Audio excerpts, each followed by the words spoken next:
I'm Gilbert Gottfried, and this is Gilbert and Frank's Amazing Colossal Obsessions. Why do you sound like someone who just learned to speak finagle? Yeah. Like Cliff Robertson and Charlie. Good Lord. You got it, though. Nice work. Now, we were talking on the last episode about robots. We were, with our pal Paul Rayburn, who's here with us. And you brought up, and before anyone had a chance to complain about it, Gort. Gort from The Day the Earth Stood Still, I came up with. And Klaatu Barada Niktu. Correct. And the only other one I thought of off the top of my head, and I know we're forgetting hundreds of Now, robots. before we leave that movie alone, that was Michael Rennie. Sure, who was a Batman villain. Yes. But in that movie, what is so... Also, it has the great Sam Jaffe, and who says, such power exists. That's good stuff. But what's early Robert Wise movie. Well, I think, does it have... It has... Is it is it Francis Bouvier from... Oh, gosh. Or who does it... It has someone from Andy Griffith. Maybe. Unless it has Floyd the Barber. I have to double check. I haven't seen it since film school days. But what's so creepy about that movie, and that they could never do now, he's a boarder. He goes into this house, this strange young guy boarder, single guy, who makes friends with a little boy and takes him to the park and spends the day with him. They could never do that now. Especially if you were playing that part. Yeah, oh, yeah. Well, because I'd write in that he has a van. and I'm looking for my puppy. Can you come? Oh, my God. It's a hell of a film. I haven't seen it in many years. But, yeah, Gort from The Day the Earth Stood Still came to mind, and the fembots from Dr. Goldfoot and the Bikini Machine. Oh, yes, the fembot with Vincent Price. Oh, the fembot. Or the sex bots. Yes, they're women. It's so frightening. And you thought of one. You thought of a robot that you just pulled out on me. Yes. From the show I watched, all my childhood. Yeah, me too. Superman with George Reeves. Yeah. They had Professor Periwinkle. Sure. And he created a robot called Mr. McTavish. Very good. It's a little like John MacGyver. Your impression of Professor I remember that. And the problem was, when Mr. McTavish would meet Superman, Superman would get weak. That's right. And he found out that the thing giving the power to Mr. McTavish was kryptonite. Cool. I remember that. Yeah, I'm still kicking myself that we missed out on Jack Larson. My God, he would have been that great. Show. And Phyllis Coates is still around, and Noel Neill is still around. The two actresses who played Lois Lane. I don't know what shape they're in, but maybe we should. They've both got to be in their 90s. Yeah. But maybe we should reach out. Anyway, so when the robot episode, by this time the robot episode has already been up. But keep sending your robot suggestions, your pop culture robots. Since this all started with Gilbert's obsession with the Scarlett Johansson robot. Well, but that was for other reasons. Yeah, of course. I wouldn't be using Mr. McTavish for the same reason that I'd be using the mechanical Scarlett Johansson. Don't say too much. Yeah. Speaking of Superman, I would wear out that machine in no time.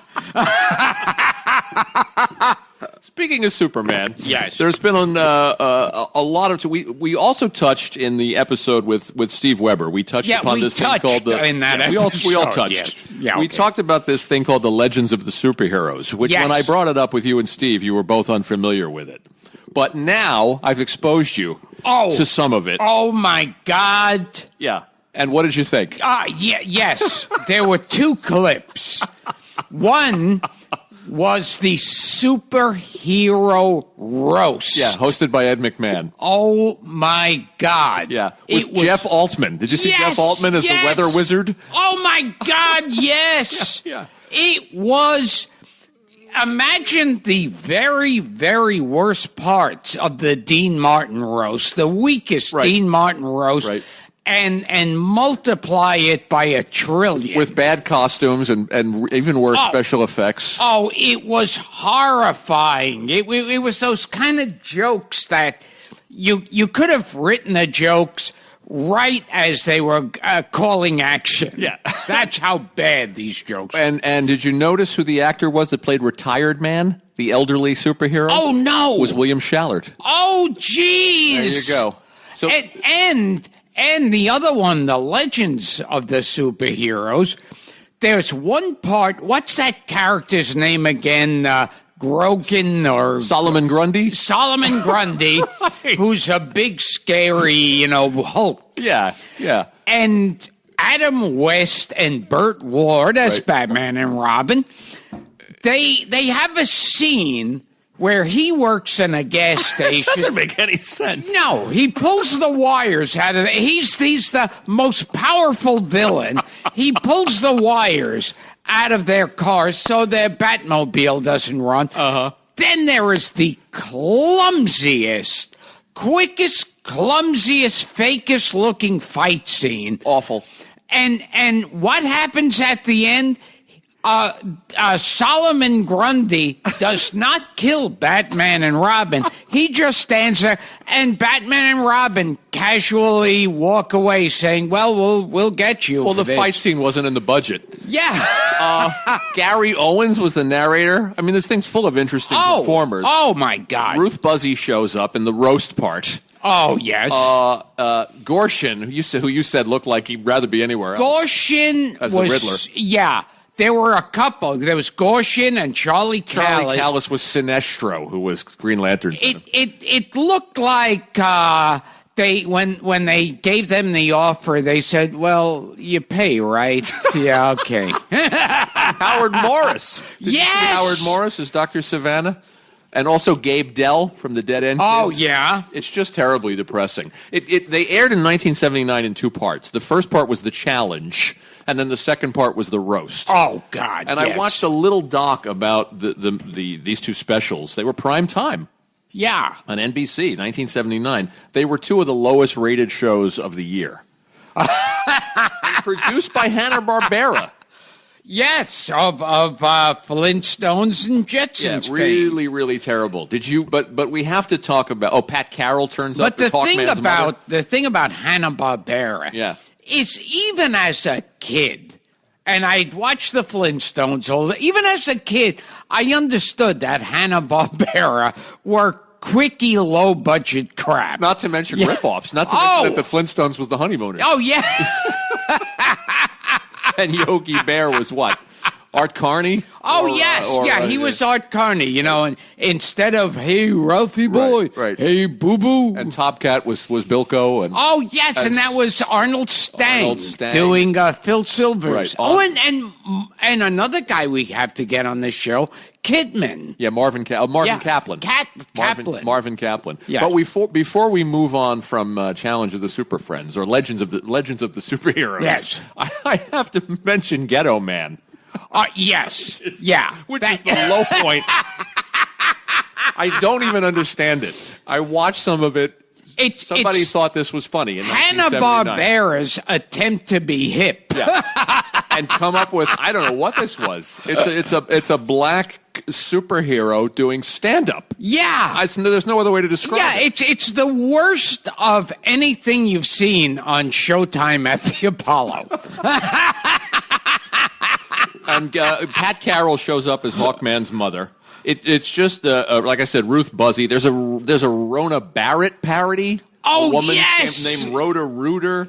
It's yes, just the absolute pits. And for people that don't know, Rona Barrett was the gossip person years ago. Now everyone's the gossip person. Right. Years ago, she was it for every television show. It's just the worst. And you can see, I think it came out on DVD, but you can see clips of it. Mike McPadden wrote it up on Facebook. Yeah, it is frightening. Yeah, if you can find the roast, that's even worse. Yes. So it just got me to thinking about bad superhero interpretations. Well, Manimal. Yeah, Manimal. It's about a guy, his power is to turn into any animal. Right. Manimal. The legendary Simon McCorkindale. Yes. That was in the 80s. Yeah. Manimal. There was also Automan with Desi Arnaz Jr. How could that be? Which we touched upon. There in the 90s, there was Mantis and a show called Nightman. Do you remember Nightman? Oh, I don't even know what the premise of that was. I think it was a guy that never sleeps or can't fall asleep. So a guy with amnesia, right? Not amnesia, insomnia. Right. A guy with insomnia. That's his. I think that was the premise. One more thing I want to add about roasts, too, is that I found, and I don't know if you know this even exists, I found an episode of a Batman cartoon called The Brave and the Bold, where Jeff Ross, our friend Jeff Ross, is roasting Batman. Oh. It's an animated Jeff Ross in a Batman cartoon. Oh, and they've got the Penguin and the Riddler and Catwoman and Mr. Freeze, and they're all sitting there on a dais, and the Joker has tied Batman to a rotating spit. Jeez. And there's Jeffrey Ross as the roast master. Back to Nightman for a minute? Yeah, tell us about Nightman. After being struck by lightning, a San Francisco musician can tune into others' evil thoughts. I love that. Now, didn't they at any point say, hey, shut the fuck up, that's really a stupid idea?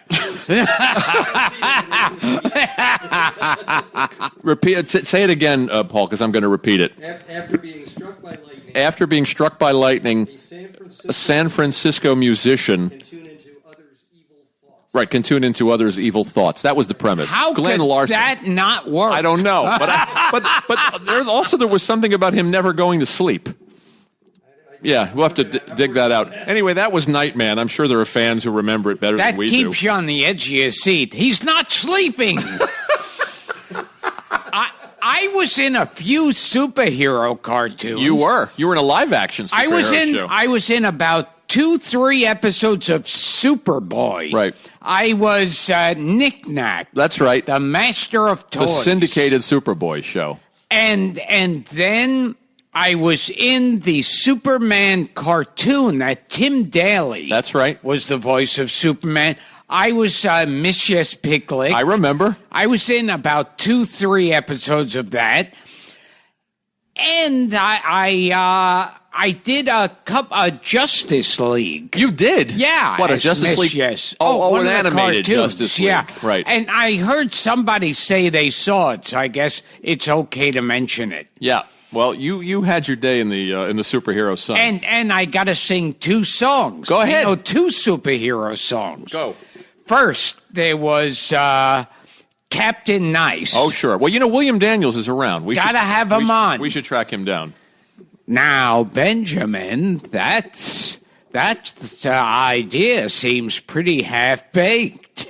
That's what he says in The Graduate. Oh, William Daniels. Right, yes. right. And Dustin Hoffman goes, oh, no, it's completely baked. Now, Alice Ghostley was the mother of William Daniels. Yes. She had to be younger than he was. And they were both showing at the same time Captain Nice and Mr. Terrific. We've talked about Mr. Terrific with John MacGyver. They were both knockoffs in response to Batman's success in 66. So, I mean, with Mr. Terrific, I remember that music was da da da da da da dun dun da da da da da da da da da da da da da da da da da dun dun dun. Da da da dun dun dun da da da da da da da da da da da da. A show that ran 17 episodes and has never reappeared in syndication, Paul, and yet he remembers the theme song. Now that's uncanny. And Captain Nice, Captain of Nice. course. Look, it's the man who flies around like an eagle. Look, it's the man who hates all that's illegal. Who is this man with arms built just like hammers? It's just some nut who flies around in pajamas. That's no nut, son. That's Captain Nice. I love it. Carter Nash was the name of the character. He was a police chemist, played by William Daniels, and he took a magic potion that made him into Captain Nice. Yes. And Mr. Terrific, and this was entirely a different premise, he took a magical power pill. See? Very different. See? Right. And See? Dick Gautier was in that show. Oh, my God. Jaime the Robot. He was in Mr. Terrific, and the infamous Steven Strimpell. Whatever happened to him? Oh, wow. Played Mr. Terrific. And according to what I read on Wikipedia, it was supposed to be Alan Young from Mr. Ed. And originally. The other song I know, and this is from a cartoon with someone who's mentioned a lot on this podcast, Wally Cox. Oh, there you go. Underdog. It was a good superhero show. Bum bum bum bum bum bum bum bum bum bum bum bum. Ow. When criminals in this world appear and break the laws that face us dear and frighten those who see and hear, the crime goes out for far and here for underdog, underdog, underdog, underdog. Speed of lightning, roar of thunder, frighten those who rob or plunder. Underdog, underdog, underdog. That was beautiful. And who was Underdog's arch nemesis? Oh, Do you remember? God. He was a mad scientist. Oh, And he sounded exactly like Lionel Barrymore. oh, yeah. Simon Bar Sinister. Oh, there were so many Yeah. cartoons where people would imitate Sure. Lionel Barrymore. Yeah, yeah. Because that whenever you heard that voice, Simon Bar Yes. Sinister sounded exactly like Mr. Potter. I don't know who was doing it. Maybe Larry Storch. Anyway, that's it for robots and superheroes for this week. So send us your bad superhero shows, your bad superhero memories. I didn't even mention the '67 Wonder Woman pilot. Now was Underdog, which which we both was liked. fun. Yeah, that was Yeah. a good cartoon. Yeah. But was that They used made to play by it with Go-Go Gophers, I think. Oh, was that made by the Rocky and Bullwinkle I people? think so. Jay Ward Productions. Yeah. It seems like it looked. It looked had like, that look and Yeah. kind of like a hip thing without being I overly. think so. We should know Yeah. that, so we'll look it By up. Watts Biggers? Watts Biggers. So not a Jay No. Jay Ward show, Underdog. Watts Biggers is. Yeah, interesting.